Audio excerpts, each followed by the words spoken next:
بسم اللہ الرحمن الرحیم۔ راحیل احمد صاحب نے سوال بھیجا ہے کہ کیا اردو تنقید نون میم راشد کی شاعری کے فہم میں کوئی مدد فراہم کرتی ہے؟ تو اس کا دیانتدارانہ جواب تو یہ ہے کہ اردو تنقید جو ہے وہ بہت پایاب ہے، اس میں جو مستعار تصورات ہیں وہ بہت زیادہ ہیں، اور وہ ہمیں جس شعریات سے متعارف کراتی ہے نہ وہ ہماری ہے نہ وہ مغربی ہے، وہ کوئی مسخ شدہ شعریات ہے جس کے ذریعے سے ہم ادب کو اور شاعری کو سمجھنے کی کوشش کرتے ہیں۔ تو اس سوال کا دیانتدارانہ جواب یہ ہے کہ اردو تنقید ایسے وسائل نہیں رکھتی جو نون میم راشد کی تفہیم میں ہمارے معاون ہو سکیں۔ جو اس وقت یعنی کہ علامہ اقبال علیہ رحمت اور نون میم راشد کی شاعری جو ہے وہ ہمیں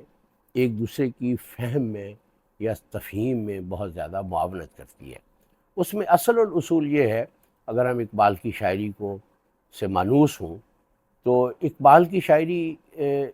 جس صورتحال سے، جس تہذیبی صورتحال سے، جس مسلم کنڈیشن سے نبرد آزما ہے، وہ یہ ہے کہ اقبال کی شاعری میں ہم دیکھتے ہیں کہ ان کے انفس میں اسلامی تہذیب زندہ ہے، جبکہ ان کے آفاق میں اسلامی تہذیب مر چکی ہے۔ نون میم راشد کے ہاں اسلامی تہذیب ان کے انفس میں بھی مر چکی ہے، تو اس لیے نون میم راشد کی شاعری جو ہے وہ تہذیبی انہدام اور انہدام اور تہذیبی موت کا ایک تجربہ ہمیں فراہم کرتی ہے۔ اس کا ایک اور عنوان بھی ہو سکتا ہے کہ نون میم راشد کی شاعری جو ہے وہ بنیادی طور پر لاس آف فیتھ کی شاعری ہے۔ نون میم راشد بہت بڑا شاعر ہے، اور ان کی شاعری کی جو معنویت ہے اس میں جو ایک پس منظر ہے، اگر پس منظر میں اقبال موجود نہ ہوں تو نون میم راشد کی شاعری جو ہے وہ قابل فہم اور بامعنی نہیں ہو سکتی۔ میں یہاں اس بات کو پھر سے دہرانا چاہوں گا کہ علامہ اقبال اور نون میم راشد تہذیبی سطح کے شاعر ہیں، اور اقبال میں کی شاعری میں جو بہت زیادہ تناؤ اور بہت زیادہ شدت بعض وقت نظر آتی ہے، اس کی وجہ یہ ہے کہ اقبال کے انفس میں، وہ ان کے تخیل میں، اس کے جذبے میں، ان کی فکر میں، ان کے لفظ و معنی میں، ان کی اس دنیا کو دیکھنے کی نظر میں اسلامی تہذیب زندہ ہے۔ اور اقبال جو ہیں وہ اس تہذیب کو جس طریقے سے وہ ان کے انفس میں زندہ ہے، اسی طریقے سے وہ اس کو آفاق میں بھی زندہ دیکھنا چاہتے ہیں، زندہ کرنا چاہتے ہیں، اور اس کے لیے ضروری اقدامات جو ہوتے ہیں وہ کرنا چاہتے ہیں۔ جو احیاء ہوتا ہے، احیاء میں سب سے بڑا عمل جہاد ہوتا ہے۔ جہاد کے بغیر مسلم تاریخ میں یا ہمارے ورلڈ ویو میں یا ہمارے دین میں احیاء کی کوئی معنویت نہیں ہو سکتی۔ یہ جو پولیٹیکل اسلام پر مبنی سیاسی پارٹیوں نے احیاء کی دکانیں کھول رکھی ہیں، ان کا احیاء سے کوئی تعلق نہیں ہے، وہ ایسے ہی بخیہ گری کی دکانیں ہیں، وہ مسلم ذہن کو پرشب خون ہے۔ اقبال نے جو اعلان جنگ کیا تھا وہ اپنی تہذیب کے احیاء کے لیے ہی اعلان جنگ کیا تھا۔ تو اقبال کے ہاں پوری تہذیب ان کے انفس میں زندہ ہے، اور اقبال اس کو آفاق میں بھی زندہ دیکھنا چاہتے ہیں یا زندہ کرنا چاہتے ہیں، اور اس کے لیے وہ تمام ضروری اقدامات جو ہیں وہ بروئے کار لاتے ہیں۔ مثال کے طور پر اعلان جنگ یا اعلان جہاد، فکر کی نئی تشکیل، کردار کی نئی تشکیل، تہذیبی مقاصد کی جو ہے وہ ثمر آوری اور ان کا استحضار، یہ ہمیں اقبال کی شاعری میں نظر آتے ہیں۔ اگر نون میم راشد کی شاعری کو ایک عنوان دیا جائے تو وہ بہت حد تک قابل فہم ہو سکتا ہے کہ نون میم راشد کی شاعری رد اقبال کی شاعری ہے، اور اس کا ایک اور عنوان یہ بھی ہو سکتا ہے کہ وہ لاس آف فیتھ کی شاعری ہے۔ اب لاس آف فیتھ کی شاعری جو ہے وہ سمجھنے کے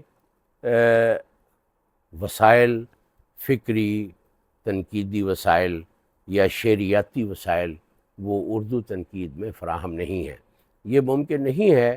کہ نون میم راشد جو ہیں ان کی تفہیم ہم اردو تنقید کی جو